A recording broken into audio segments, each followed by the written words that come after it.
आज के वीडियो में हम देखते हैं कि म्यूचुअल फंड कितने टाइप्स के नॉर्मली होते हैं। ठीक है, टाइप्स ऑफ म्यूचुअल फंड के ऊपर आज चर्चा करेंगे। तो बिना स्किप करके वीडियो को देखिए, लाइक कीजिए, सब्सक्राइब कीजिए एंड शेयर कीजिए। एंड ऑलवेज आपके कमेंट सेक्शन में आप बताइए जो भी आपके मन में सवाल आ रहे हैं।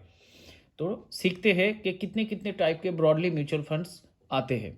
तो सबसे पहले जो आते हैं जिसको हम बोलते हैं डेट म्यूचुअल फंड। डेट का मतलब उधार देना। इस म्यूचुअल फंड में म्यूचुअल फंड मैनेजर क्या करते हैं, कई कंपनीज को उधार देते हैं, डेट्स देते हैं और उनसे जो है जो इंटरेस्ट में पैसा वापस लेते हैं इंटरेस्ट के साथ में। तो ऐसे वाले डेट म्यूचुअल फंड होते हैं जो कि नॉर्मली कम रिटर्न देते हैं बट थोड़ा सा सेफ्टी ज़्यादा रहता है। बट इसमें भी रिस्क रहता है। मान लीजिए आपके म्यूचुअल फंड मैनेजर ने ऐसे कौन सी कंपनीज को डेट्स दे दिया, उधार दे दिया, वो कंपनी बाद में इंसॉल्वेंट हो गया, दिवालिया हो गया और उसको पैसा वापस नहीं कर पाया म्यूचुअल फंड को, तो उस केस में क्या होगा, म्यूचुअल फंड को लॉसेस आएंगे। तो डेट म्यूचुअल फंड में रिस्क तो है बट जो इक्विटी म्यूचुअल फंड के रिस्क होते हैं उससे थोड़ा सा कम रहते हैं। ठीक है, तो डेट म्यूचुअल फंड एक सेफ ऑप्शन में आ जाते हैं इन्वेस्टमेंट में। देन आता है इक्विटी म्यूचुअल फंड, जिसके बारे में मैं बाद में डिटेल में अभी डिस्कस करूंगा आप लोगों के साथ में कि इक्विटी म्यूचुअल फंड का क्या चीज़ है। और ऑब्वियसली इक्विटी म्यूचुअल फंड सबसे ज़्यादा रिस्की है, सबसे ज़्यादा रिटर्न देता है। ठीक है, इक्विटी म्यूचुअल फंड में ही सबसे ज़्यादा मैक्सिमम लोगों का इन्वेस्टमेंट रहता है। तो हम देखेंगे इक्विटी म्यूचुअल फंड क्या है, मतलब जो डायरेक्टली शेयर मार्केट के ऊपर इन्वेस्टमेंट करते हैं ऐसे फंड मैनेजर्स। देन आता है hybrid mutual fund. Hybrid mutual fund क्या होता है, उसमें मिक्स रहता है, डेट इंस्ट्रूमेंट में भी पैसा डालते हैं फंड मैनेजर और इक्विटी इंस्ट्रूमेंट्स में भी पैसा डालते हैं। मतलब डेट में कुछ उधार वाला जो कंपनीज है, किसी कंपनीज को उधार देना वो भी करते हैं और डायरेक्टली शेयर मार्केट में भी पैसा आपका इन्वेस्टमेंट होता है। तो ऐसे वाला म्यूचुअल फंड जो होते हैं इसको बोलते हैं हाइब्रिड म्यूचुअल फंड। हाइब्रिड मतलब मिक्सिंग। तो आपको नाम से ये पता चल रहा है ये क्या होते हैं, डेट म्यूचुअल फंड से थोड़ा सा ज़्यादा रिटर्न देते हैं but directly equity mutual fund से थोड़ा सा कम रिटर्न देते हैं। और डेट म्यूचुअल फंड से थोड़ा सा रिस्की ज़्यादा होता है और इक्विटी म्यूचुअल फंड से थोड़ा सा कम रिस्की होता है।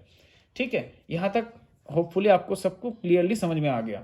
नेक्स्ट एक आता है international mutual fund. International mutual fund दोस्तों वो म्यूचुअल फंड्स होते हैं जो फॉरेन इकोनॉमी में पैसा डालते हैं। मीन्स दूसरी देश की, विदेश की जो कंपनीज है उनके जो स्टॉक मार्केट है उसमें जाके ये पैसा इन्वेस्टमेंट करते हैं। इंटरनेशनल म्यूचुअल फंड जो होता है दोस्तों थोड़ा सा रिस्की ज़्यादा हो जाता है। क्यों? देखिए, हमारे देश की इकोनॉमी के बारे में तो हमें पता है कि हमें एक थोड़ा सा एंटिसिपेट कर सकते हैं कि नेक्स्ट 5 ईयर्स या नेक्स्ट 10 ईयर्स में इंडिया की इकोनॉमी कहाँ जाएगी, इंडिया और प्रगति करेगी या नहीं। बट जब इंटरनेशनल डोमेन की बात आ जाता है, हमें मेन ही पता होता है कि यूएस का इकोनॉमी कैसा रहेगा, अगला 5 साल, अगला 10 साल यूएस का इकोनॉमी कैसे जाएगा, वो अप टर्न जाएगा या डाउन टर्न जाएगा, ये हमें नहीं पता है और ना इतना आसानी से हम एजम्पशन कर सकते हैं उसके ऊपर। तो इसीलिए इंटरनेशनल म्यूचुअल फंड थोड़ा सा रिस्की हो जाता है। बट अगर आप हिस्टोरिकली देखोगे, कोई अच्छे वाला इंटरनेशनल म्यूचुअल फंड अगर आप देखोगे तो अच्छे वाले इंटरनेशनल म्यूचुअल फंड ने काफ़ी अच्छा रिटर्न दिया हुआ है। तो इंटरनेशनल म्यूचुअल फंड थोड़ा सा रिस्की है बट रिटर्न भी अच्छा आता है। नेक्स्ट मैं आ जाता हूँ इक्विटी म्यूचुअल फंड में, जिसको हमेशा आप सुनते ही हो ये टर्म कि रिस्क है तो रिस्क है।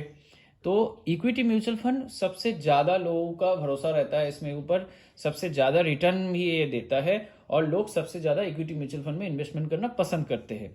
तो चलिए आज के वीडियो में हम ये जानते हैं कि इक्विटी म्यूचुअल फंड किस किस प्रकार के होते हैं। तो सबसे पहले इसमें आ जाते हैं Contra mutual fund. Contra mutual fund वो म्यूचुअल फंड होते हैं जिसमें फंड मैनेजर कॉन्ट्रा बेट खेलता है। कॉन्ट्रा बेट खेलता है मीन्स वो फंड मैनेजर ऐसे कंपनीज में इन्वेस्टमेंट करते हैं जो कि आज के डेट में बहुत ज़्यादा भाग नहीं रहा है, कंपनी का शेयर है ना, बहुत ज़्यादा वैल्यू नहीं है उसका। बट वो जो शेयर है, वो जो कंपनीज है वो फंडामेंटली बहुत अच्छे हैं, बहुत स्ट्रॉन्ग शेयर्स है, स्ट्रॉन्ग कंपनीज है, इन फ्यूचर कभी भी वो बहुत अच्छा रिटर्न दिलवा सकते हैं। तो ऐसे टाइप का चीज़ों में फंड मैनेजर जब पैसा डालते हैं, जो कि आज जिस हिसाब से फ्लो चल रहा है मार्केट का, उस फ्लो के ऑपोजिट डायरेक्शन में जाके जब इन्वेस्टमेंट करते हैं उसको बोलते हैं Contra mutual fund. Contra mutual fund थोड़ा सा रिस्की होता है बट कुछ mutual fund, Contra mutual fund ऐसे हैं जिन्होंने पास्ट में बहुत अच्छा रिटर्न दिया है। ठीक है, नेक्स्ट आता है डिविडेंड यील्ड म्यूचुअल फंड। इनको शॉर्ट में IDCW बताया जाता है, इनकम डिस्ट्रीब्यूशन कम कैपिटल विड्रॉल। ये क्या होता है, जैसे डिविडेंड पे करता है, रेगुलरली डिविडेंड आता है। डिविडेंड क्या होता है दोस्तों, इसको अगर आप हिंदी में बोलोगे तो उसको बोलते हैं लभ्यांश। मतलब कोई भी कंपनी जिसके पास प्रॉफिट, अच्छा खासा प्रॉफिट आता है, वो सारे कंपनीज क्या करते हैं, उस प्रॉफिट का कुछ परसेंटेज अपने शेयर होल्डर्स में डिस्ट्रीब्यूट कर देते हैं, ठीक है। तो उसको बोलते हैं डिविडेंड, और ये पैसा डायरेक्टली आपके अकाउंट में आ जाता है। तो ऐसा कुछ mutual fund, equity mutual fund होते हैं जो कि डिविडेंड प्रदान करता है। डिविडेंड प्रदान करने वाले म्यूचुअल फंड को बोला जाता है डिविडेंड यील्ड म्यूचुअल फंड, ठीक है। ये रेगुलरली आपको जब भी कंपनीज, जिस कंपनी में फंड मैनेजर ने पैसा लगाया, वो जब भी डिविडेंड प्रदान करता है, वो म्यूचुअल फंड मैनेजर भी आपके अकाउंट में सीधा डिविडेंड का पैसा क्रेडिट करवा देते हैं। तो डिविडेंड यील्ड म्यूचुअल फंड उन सब लोगों के लिए फायदेमंद है जिनको रेगुलर इनकम की जरूरत है, ठीक है। रेगुलर कोई आपके पास एक अच्छा इनकम का सोर्स है ऑलरेडी, उसके अलावा आपने और एक रेगुलर इनकम का सोर्स बनाना चाहते हो, पैसिव इनकम का एक सोर्स और बनाना चाहते हो, उनके लिए डिविडेंड यील्ड म्यूचुअल फंड ठीक है। बट अगर आप चाहते हो कि लॉन्ग टर्म में जाके आपका बहुत पैसा बने, अच्छा खासा पैसा बने, तो उस सब के लिए अगर आपका पर्पस है, तो डिविडेंड यील्ड म्यूचुअल फंड आपके लिए सही नहीं है। तो लॉन्ग टर्म में अच्छा खासा पैसा इकट्ठा करने के लिए डिविडेंड यील्ड म्यूचुअल फंड सही नहीं होता है। नेक्स्ट आता है ELSS, equity linked saving scheme बोला जाता है। ये है मिनिमम, इसका 3 इयर्स लॉक इन पीरियड रहता है। मीन्स आपने एक बार इसमें पैसा डाल दिया तो 3 साल तक आप उस पैसे को निकाल नहीं पाओगे। ये जो म्यूचुअल फंड होते हैं, ये आपको इनकम टैक्स में छुटकारा देते हैं, ठीक है। इनकम टैक्स में आप पैसा बचत कर सकते हो अगर आप इस ELSS म्यूचुअल फंड में इन्वेस्टमेंट करते हो। तो ATC इनकम टैक्स का जो ATC जो धारा है, उसके बदौलत आप ELSS में अगर इन्वेस्टमेंट करोगे तो साल का 1.5 लाख रुपए तक आपको इनकम टैक्स नहीं लगेगा। ये ELSS म्यूचुअल फंड अच्छे रिटर्न भी देते हैं, साथ ही साथ में आपको इनकम टैक्स से भी छुटकारा मिलता है। तो ELSS म्यूचुअल फंड एक अच्छा म्यूचुअल फंड इन्वेस्टमेंट स्कीम हो सकता है आपके लिए, अगर आप टैक्स को भी बचाना चाहते हो और साथ ही साथ में थोड़ा इन्वेस्टमेंट भी आपका ठीक ठाक अगर आना है तो। नेक्स्ट आता है focused mutual fund. Focused mutual fund क्या होता है दोस्तों? जैसे मैंने आपको बताया था कि म्यूचुअल फंड कंपनीज, बहुत सारे म्यूचुअल फंड मैनेजर जो होते हैं बहुत सारे कंपनीज में पैसा डालते हैं। बट फोकस्ड म्यूचुअल फंड के केस में क्या होता है, फंड मैनेजर 30 से 35 इससे ज्यादा कंपनी में पैसा नहीं डाल सकते हैं, उनके लिए रेस्ट्रिक्शन है। मैक्सिमम 30 to 35 तक कंपनीज में ही पैसा डाल सकते हैं। तो फोकस्ड एक अप्रोच में जाते हैं, ठीक है। गिने चुने कुछ कंपनीज है जिनको फंड मैनेजर बहुत रिसर्च करके निकालते हैं और उसी में पैसा डालते हैं। तो फोकस्ड म्यूचुअल फंड में ये देखा गया है कि नॉर्मली फोकस्ड म्यूचुअल फंड अगर बहुत अच्छा म्यूचुअल फंड है तो अच्छा रिटर्न दे सकते हैं, क्योंकि फंड मैनेजर के एक्सपर्टाइज के ऊपर डिपेंड कर रहा है। बट ये ज्यादा रिस्की हो जाता है क्योंकि डाइवर्सिफिकेशन नहीं है ना, वो ज्यादा कंपनी में पैसा तो नहीं डाल रहा है, उसने गिने चुने कुछ कंपनीज में ही पैसा डाल रहा है। तो इसीलिए फोकस्ड म्यूचुअल फंड रिटर्न अच्छा तो देता है बट रिस्की बहुत ज्यादा होता है। ये सारी चीज आपको ध्यान रखना है दोस्तों जब भी आप म्यूचुअल फंड चुनते हो। नेक्स्ट आता है sectoral oblique thematic mutual fund. ये कुछ पर्टिकुलर सेक्टर या थीम के ऊपर पैसा डालते हैं। जैसे मान लीजिए डिफेंस सेक्टर हो गया, जैसे मान लीजिए FMCG सेक्टर हो गया, कंजम्पशन सेक्टर हो गया, फिर आप मान लीजिए IT सेक्टर हो गया, ठीक है। तो ये सारे म्यूचुअल फंड मैनेजर क्या करेंगे, सिर्फ IT सेक्टर के जितने भी कंपनीज है उसी में पैसा डालेंगे, ठीक है। ये जो थीमेटिक म्यूचुअल फंड्स होते हैं ना, डिजिटल सेक्टर होता है, डिजिटल इंडिया का भी ड्राइव चल रहा है, तो ऐसे कुछ कंपनीज है जो डिजिटली मतलब अपना कंपनीज का प्रोडक्ट्स होते हैं, तो उसी कंपनीज के ऊपर ये थीमेटिक म्यूचुअल फंड पैसा डालते हैं। बट इसमें एक बड़ा रिस्क रहता है दोस्तों, जैसे मान लीजिए IT में कभी रिसेशन आ गया, IT मार्केट क्रैश कर गया, तो उस समय क्या होगा, म्यूचुअल फंड का रिटर्न भी बहुत हद तक असर पड़ेगा, उसका म्यूचुअल फंड का रिटर्न भी बहुत क्रैश हो जाएगा, कम हो जाएगा। तो रिटर्न अच्छा तो आएगा बट रिस्क बहुत ज़्यादा रहता है। तो सेक्टोरल और थीमेटिक म्यूचुअल फंड को जो रिस्क नहीं लेना चाहते उनके लिए तो अवॉइड करना ही सही होता है। नेक्स्ट आता है value mutual fund. Value mutual fund में ऑलमोस्ट क्या वो ऐसे वाले कंपनीज को फंड मैनेजर ढूंढते हैं जो कि उनका इंट्रिंसिक वैल्यू के आसपास उसका वैल्यू हो। इंट्रिंसिक वैल्यू एक टर्म होता है दोस्तों, जैसे मान लीजिए कोई भी एक कंपनी है शेयर मार्केट में, उसका अगर वैल्यूएशन बहुत ज्यादा हो रखा है तो आप उसको बोलोगे ओवर वैल्यूड कंपनी, ठीक है। बट अगर आपको पता है कि उसका एक्चुअल वैल्यू कितना होना चाहिए, वो एक्चुअल वैल्यू को बोला जाता है इंट्रिंसिक वैल्यू, ठीक है। तो शेयर मार्केट में ऐसे कंपनीज को फंड मैनेजर चुनते हैं जिनका इंट्रिंसिक वैल्यू के आसपास उनका प्राइस चल रहा है, मतलब वो फेयरली वैल्यूड है। तो ऐसे वाला वैल्यूएबल जो वैल्यू वाला कंपनी होते हैं उनमें जब म्यूचुअल फंड मैनेजर पैसा डालते हैं और उनका ये एक्सपेक्टेशन रहता है कि आने वाले फ्यूचर में वो जो है उनकी कंपनी के वैल्यूएशन इंक्रीज करेगी और शेयर का प्राइस भी काफ़ी बढ़ेगी और जो है अच्छा रिटर्न लाएगी। तो ऐसे वाले म्यूचुअल फंड को बोला जाता है वैल्यू म्यूचुअल फंड।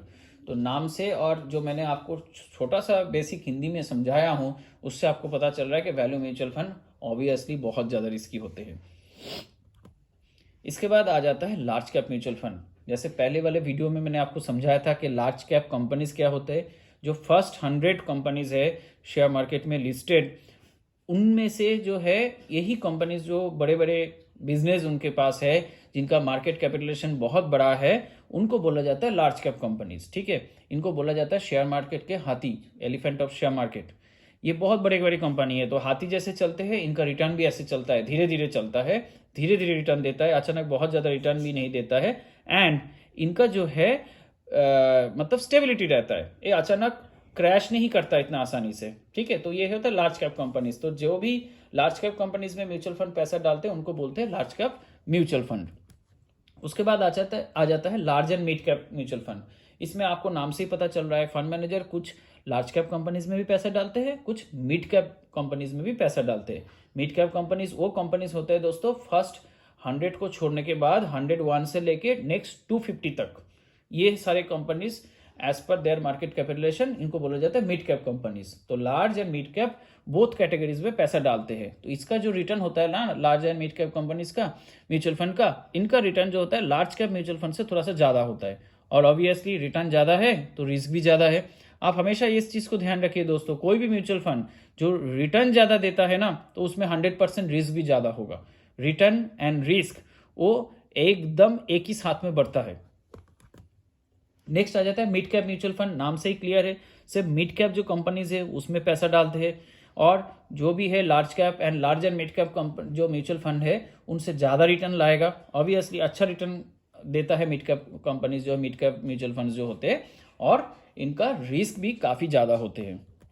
उसके बाद आता है स्मॉल कैप म्यूचुअल फंड, जो लोगों का बहुत प्यारा होता है। मतलब मैक्सिमम लोग जो रिटर्न अच्छा लाना चाहते हैं वो स्मॉल कैप को प्रेफर करते हैं। ठीक है, स्मॉल कैप म्यूचुअल फंड जैसा रिटर्न कोई दे ही नहीं सकता। सबसे ज़्यादा रिटर्न देने वाली म्यूचुअल फंड्स होते हैं स्मॉल कैप म्यूचुअल फंड। और ऑब्वियसली अगर इतना अच्छा रिटर्न दे रहे तो रिस्क पैरामीटर भी बहुत ज़्यादा होंगे। तो स्मॉल कैप म्यूचुअल फंड में रिस्क भी सबसे ज़्यादा रहता है। नेक्स्ट में आता है flexi cap mutual fund. Flexi cap mutual fund में क्या होता है दोस्तों, इसमें फंड मैनेजर को फुल फ्लेक्सिबिलिटी रहता है, फुल फ्रीडम रहता है कि वो लार्ज कैप में इन्वेस्टमेंट कर सकते हैं, मिड कैप कंपनीज में इन्वेस्टमेंट कर सकते हैं, स्मॉल कैप में भी इन्वेस्टमेंट कर सकते हैं। तो फ्लेक्सी कैप म्यूचुअल फंड थोड़ा सा स्टेबिलिटी देता है। ठीक है, रिटर्न मॉडरेट रिटर्न मिलता है इससे, बट फ्लेक्सिबिलिटी के कारण फंड मैनेजर जो है आपको एक स्टेबिलिटी भी प्रदान करते हैं। तो फ्लेक्सी कैप म्यूचुअल फंड उन सब इन्वेस्टर्स के लिए अच्छे हैं जिन्हें थोड़ा सा स्टेबल रिटर्न चाहिए और थोड़ा बहुत ठीक ठाक रिटर्न भी चाहिए। ये बहुत अच्छा एक म्यूचुअल फंड की कैटेगरी है। नेक्स्ट आता है लास्ट जो मैं आपको बताना चाहता हूँ, that is multi cap mutual fund. इसमें फंड मैनेजर के लिए कुछ रेस्ट्रिक्शन रहता है। 25% उनका जो टोटल पैसा आएगा उसका 25% लार्ज कैप में, 25% मिड कैप में, देन नेक्स्ट 25% स्मॉल कैप में लगाएंगे। फिर बचा जो 25% है वो लार्ज, मिड या स्मॉल किसी भी मार्केट कैपिटलाइजेशन वाली कंपनी में वो पैसा डाल सकते हैं। तो मल्टी कैप म्यूचुअल फंड थोड़ा सा फोकस्ड टाइप का होता है। इनका रिटर्न भी ठीक ठाक ही आता है, अच्छा ही आता है, बट रिस्क थोड़ा सा इसमें ज़्यादा आता है। तो आज के वीडियो में दोस्तों आपको मैंने बेसिक म्यूचुअल फंड्स की टाइप्स बताया हूँ, और इक्विटी म्यूचुअल फंड का जो कई तरीके मतलब कई टाइप्स है, ऑलमोस्ट सारे टाइप्स के इक्विटी म्यूचुअल फंड मैंने आपको एक्सप्लेन किया हूँ। आज का वीडियो दोस्तों यहाँ पे ही खत्म करते हैं। प्लीज़ इस वीडियो को लाइक कीजिए, सब्सक्राइब कीजिए एंड शेयर कीजिए, और जो भी आपके मन में सवाल आता है प्लीज़ मुझे कमेंट्स में पूछिए, मैं आपको उसका जवाब पक्का दूंगा। Thank you.